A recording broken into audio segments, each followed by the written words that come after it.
Тэгээ би одоо энэ бас малчтад хэлдэг байхгүй. Та нар одоо шинжлэх ухаантайгаа уялдуулж маллаа. Тэгэхгүй бол зүгээр бид нар дээрээс ингэдэг байсан, тэгдэг байсан. Тэгээд байхлаар чи малчин ч олтгоо болд юм бэ.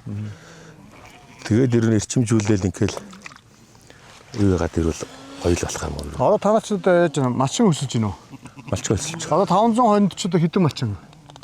Одоогор нэг л малчин байна. Нэг л малчин. Тогтмол тийм ээ? Тий. Ер нь малчин олдож байна. Малчин олдох хэцүү. Олдох хэцүү нэ. Цагийн ажилласан олдож байна уу? Цагийн ажилч олдохгүй. Олдохгүй нь тий. Хаасайг бол тийм болчиход байна л та. Тэгэл ажил өгсөн ажил хийх гэхээр ажлын хүн олдгооч хэрэгс. Наадаа самдсан юм байна тий. Наадаа самдсан. За энэ ч нөгөө нэг эрдэнэ цаанууд нь үдээд урт сүлтэй нүү тий. Одоо энэ урт сүлтэй юм Мернос ут чинь. Зарим нэг гээл нэг жоохон ахтар сүлтэй байгаанууд нөгөө Монголтой эрлийзсэн эднэр гээл. Хүмүүс тэгэл нэг эрлийзүүлээ цос оллоо Монгол хойноо яасангүйгээл бас нэг муу хэлэх маягтай байх юм аа. Тэгээ яг үнэндээ тэгээ сүлд нь ашиг шимэн өрөөд ирэхээр хургнууд нь тэдний Монгол хойноо хурах хэдийлтэй гарах нь нэрлийжэд ирэхээр махны гарц нь хэдийл болох нь үгээл. Тэгээд ирэхээр л хүмүүс ойлгох. Одоо энэ авийнхаа одооноос л яг ойлгож байгаа бол. Одоо энэ ноос хэр үнэтэй байна? Ноос бас үнэтэй шүү дээ. Эднэр их Монгол хойноос энэ нөгөө нарийн ноостой нэгэд эднэрийн ноос болохоор арай илүү үнэтэй байдаг.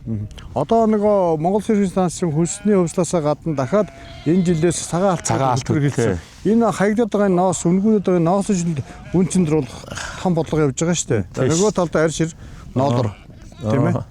Тэгээ хамгийн гол цагаан алт чинь хоньны энэ ноос ах.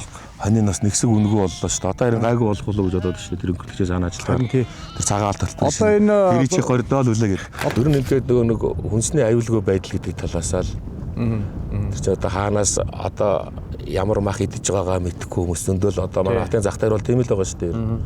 Хаанаас ямар мах ийцээ, ямар тариа ийцэн мах ирж байгаа бүү мэдл байгаа шүү дээ. Тэгэхээр энэ мал аж ахуй энийгээ сайжруулад ирчихвэл тэгээ хоёрдугаарт нэг түүхэн эдээ сайхан боловсруулдаг болчихлоо. Одоо бид нар намар хойны ингээл хийх чи ерөөсөө нэхийг нь авахгүй. Өлөнтэй нэхий 2000-3000-аар аавна. Нэхийг нь ажчихаа өлөнгийн аваад ирээ гэл яг тийм жишээ нь л байгаа. Тийм. Та одоо 5 жилийн хугацаанд нэлээд туршлага хоригдлуулаа үсттэй. Нэлээд туршлага үзлээ. Ер нь ямар хөө байна тэгээд? Харин тэгэл болох л нөгөө мал тас дагуул ам тасна гэж тэгэл. Тоо биш чанар болцсон учраас чанар 500 мах барлууллаа гэхэд нэг энгийн махтнаас нэг араа илүү тий хүч хөлвөл гэж бодолтой л яваад байгаа шүү дээ.